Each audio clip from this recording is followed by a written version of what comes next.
What's up, folks? Welcome back to TacticalTortoise. My name is Trevi, and with the full release of 10th edition and with hundreds of new datasheets to talk about, I figure I'd bring back an old staple of a series on the channel and do some datasheet deep dives. For those who don't know, I did this back in 8th and 9th edition, discussing datasheets and all their synergies within a faction, asking ourselves the question whether or not you should consider including these datasheets in your army. And I figured that it's a good time to start talking about some of the most important units for the top factions in Warhammer 40k. And we'll start this time with a classic one, Roboute Guilliman. As always, if you enjoy this style of content and this kind of video, let me know down in the comment section below, drop a like in the video, and tell me what datasheet you'd like me to cover in the future. Guilliman is obviously the Primarch of the Ultramarines, and unlike his rules in 9th edition where he was able to be taken in any Space Marine army, he now has the Ultramarine faction keyword.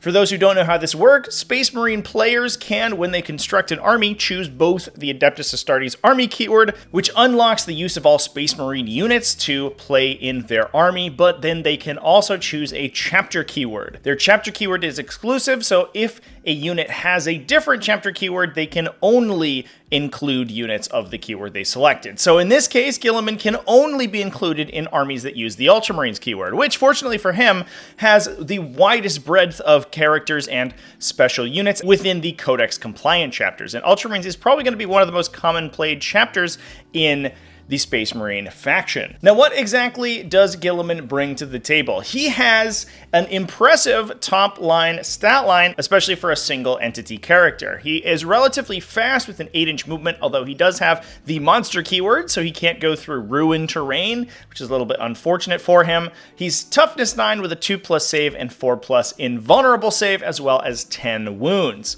This makes him relatively difficult to kill, although he will go down to concentrated fire. He's not as difficult to kill as a battle tank or titan or something like that. He does have some special abilities that will make him tougher. He has an impressive leadership value of 5, although what's important to note is that he does not have the leader ability. So he doesn't join units, he instead is an independent model. So he's only ever taking leadership checks for battle shock if he is reduced below 5 wounds to 4 wounds or less. It is important to note, however, that he doesn't have a damaged characteristic, so even if he is reduced to a low number of wounds, he's only taking battle shock chests, but he is not actually suffering any hit penalties. He also brings an impressive objective control value of 4, which is extremely high for units of his caliber. Most characters have a relatively low OC value, but Guilliman is the exception. Now, he is an epic hero, so he can't be duplicated within your army. You can only take one Guilliman, which I guess is good, and he also brings a lot of damage to your list as well. He is equipped with the Hand of Dominion, a rapid fire 2 ranged weapon with a range of 30, so within 15 inches, half of its maximum range,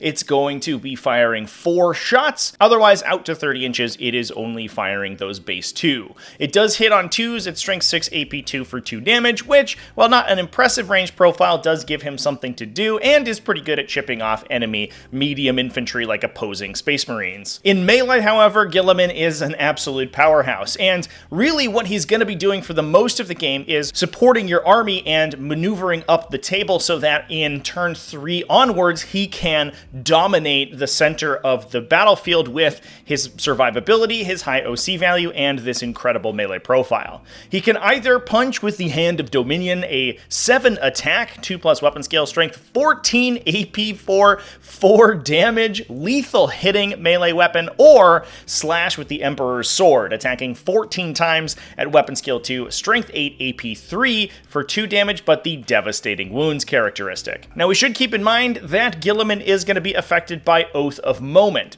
so the Space Marine player is going to be able to choose one target on the battlefield in their command phase that they get full rerolls to hit or wound against, and Guilliman can give you a second use of that ability. So we should consider that when Guilliman is getting into melee, he can be making use of these full rerolls, and that's especially important with the Emperor's Sword dealing devastating wounds against high armor save or invulnerable save characteristics first, he can potentially be re-rolling his wounds to try to get mortal wounds that will bypass all of his opponent's defensive. Although most of the time, once he gets in, especially against larger monsters and vehicles, he is mostly going to be wanting to punch with the Hand of Dominion. Alongside those full rerolls, there are very few targets in the game that Guilliman is not going to one-shot with one of these weapons. Now, it is important to note that neither of them have the extra attacks ability, so you can only choose one when you're attacking, either the sword or the hand, not both. That would be a ludicrous amount of damage. Now, if we're playing in Gladius Task Force, the only detachment currently, at the time of recording,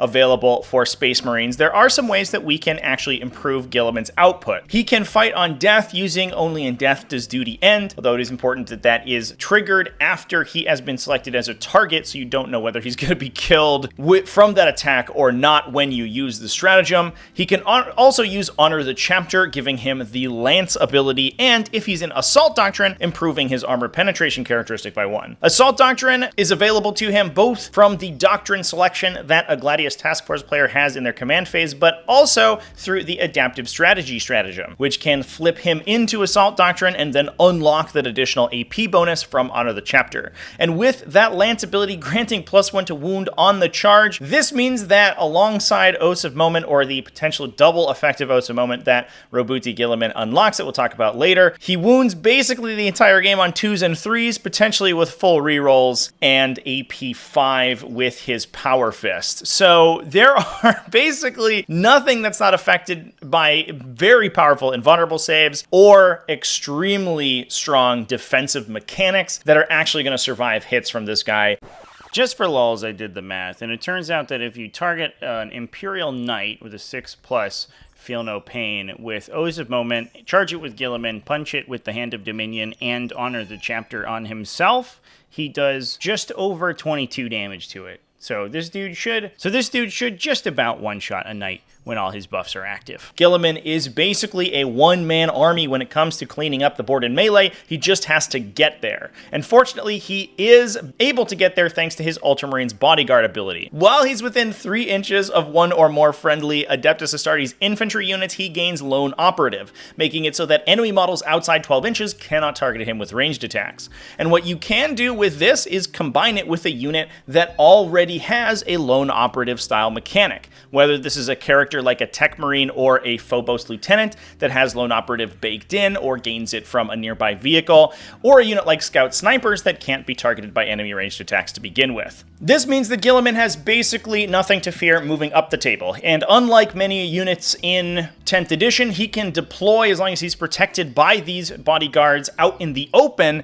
and not be afraid of enemy guns. So that can actually give him the opportunity to stand on objectives that are in your deployment zone but may be exposed and not have good terrain on them, and as long as he has his bodyguards nearby, your opponent's not going to be able to clear him off that objective and take that objective away from you. That allows him to survive the first 1 to 2 rounds of the game without your opponent really being able to interact with Guilliman. They may be able to shoot him on round 3 onwards if he's moving up towards the middle of the table, but at that point the hope is that he is too tanky to be killed easily by the remaining force that they have. Now, even if he does go down early, his Armor of Fate will kick in, and if he is destroyed at the end of the phase, you roll a d6. If you get a 3 or higher, he gains 6 wounds back and is set back up on the battlefield where he had originally dropped. It's important to note that this does happen at the end of the phase, unlike some other resurrection abilities like the Necron stratagem to resurrect their characters, which happens immediately, so Guilliman can actually be killed, and then your opponent has to stop attacking him for the remainder of the phase.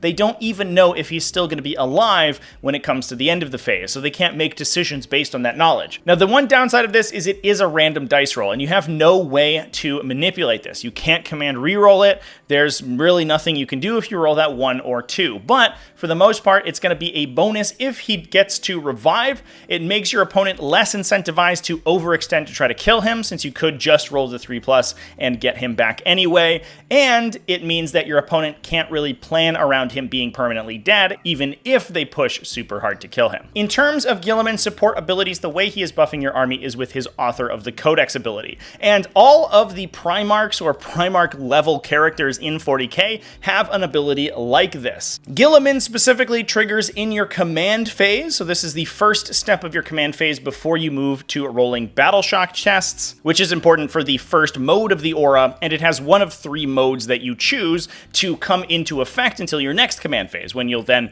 pick the same or a different one. The first one is the Primarch of the 13th. This gives him a 6-inch aura of +1 objective control, and important to note that all auras affect the model with the aura themselves, unless it specifies it only affects other units, which means that this actually makes Guilliman objective control 5, but can also improve your other Space Marine infantry to objective control 2 or 3. This can get even higher if you have things like company standards in the units as well, so you can get some ridiculous OC values out of your army if you want to. But generally speaking, this is only going to be used in very specific circumstances. However, it's important to note that because it triggers in your command phase, and most of the time objective scoring happens at the end of your command phase, if your opponent is exactly or very near you on their objective control count on an objective you're trying to control, that Guilliman is nearby, he can actually flip this aura on and retain control of it, even if you normally would have lost it for that scoring section. The next one is the double Oaths of Moment effect that I discussed earlier. This is Master of Battle. After you select a target for the Oaths of Moment ability, you can select a second target, which gives your army reroll hits and wounds against it if the first target is destroyed. One thing to keep in mind about this is that it does require that you kill the original Oaths target, so you have to be kind of canny about how you select those. For example, selecting an Oaths target that only 1 or 2 units can shoot can be a little bit risky, so you might want to choose that one as your second target and choose an easier target to be your primary, because then if the majority of your army can target it, you can ensure that you kill it or overkill it to unlock the rerolls on the second. Too often I've seen Master of Battle target selections fizzle because the Space Marine player runs out of attacks to kill an enemy unit that survives on 1 or 2 models. Last, but certainly not least, is his other, I think, standout ability, Supreme Strategist. This gives you a once per turn free stratagem that you can use on a friendly Adeptus Astartes unit within 12 inches of Guilliman, even if you have already used that stratagem in the same phase. Normally, each stratagem can only be used once per phase, but Guilliman gets around this. And while we don't have an official FAQ about it, there is an open question whether or not this can be used to double up Overwatch, and in many competitive circles, it can. I would just ask your opponent or the game group that you're playing with how they typically play that interaction. But I hope that we get an official FAQ to that within the next couple of weeks. Now, one of the most effective uses of an ability like this is to use it to double up on defensive stratagems. So you can do things like use Smokescreen or Armor of Contempt multiple times per phase. The important thing to note, though, is that only Guilliman's free use of the stratagem ignores the double phase usage of that stratagem. So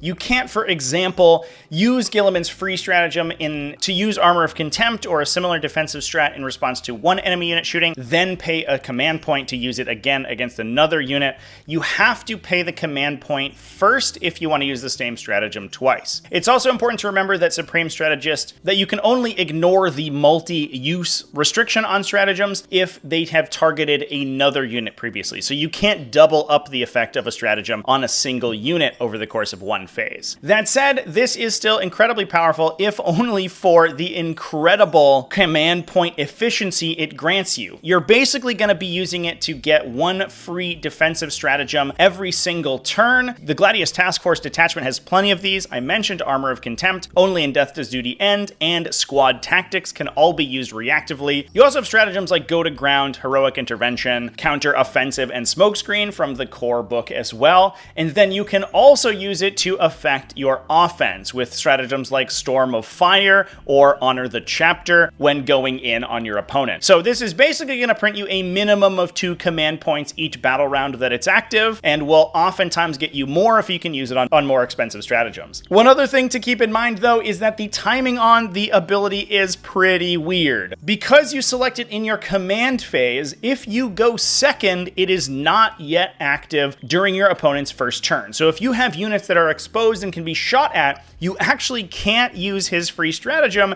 even if you intend to activate Supreme Strategist at the beginning of your command phase. This would have to activate at the start of the battle round or something for that to work in that way, and unfortunately, it means that you get one turn off if you are going second. So how does Guilliman normally play on the table? I think I've described the normal play pattern pretty well. He wants to deploy relatively aggressively in the early game, protected by his Ultramarine Bodyguard so he can't be attacked by enemy ranged attacks, especially if he's nearby other lone operatives that then confer the lone operative ability to him. He wants to be buffing his army either with the double selection of Oaths of Moment or a ton of command points from Supreme Strategist, and the ability to double up the effectiveness of some very powerful offensive stratagems, especially like Storm of Fire. Then, as he's moving up the table, protected by that Bodyguard, once impactful enemy combat units get into the middle of the table, he can turn on Assault Doctrine, get his advance and charge, and really just destroy something massive, force his opponent to deal with them, and potentially even blank their attacks using his Armor of Fate. On the whole, I do think that Roboute Guilliman is certainly worth considering in your Space Marine army. The one downside is that he can't be taken in other chapters, but that is a small price to pay for the level of power that he grants you.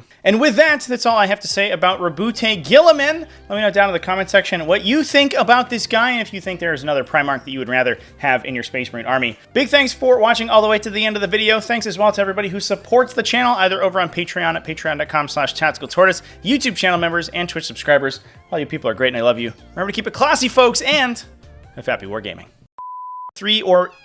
Hi, Inky.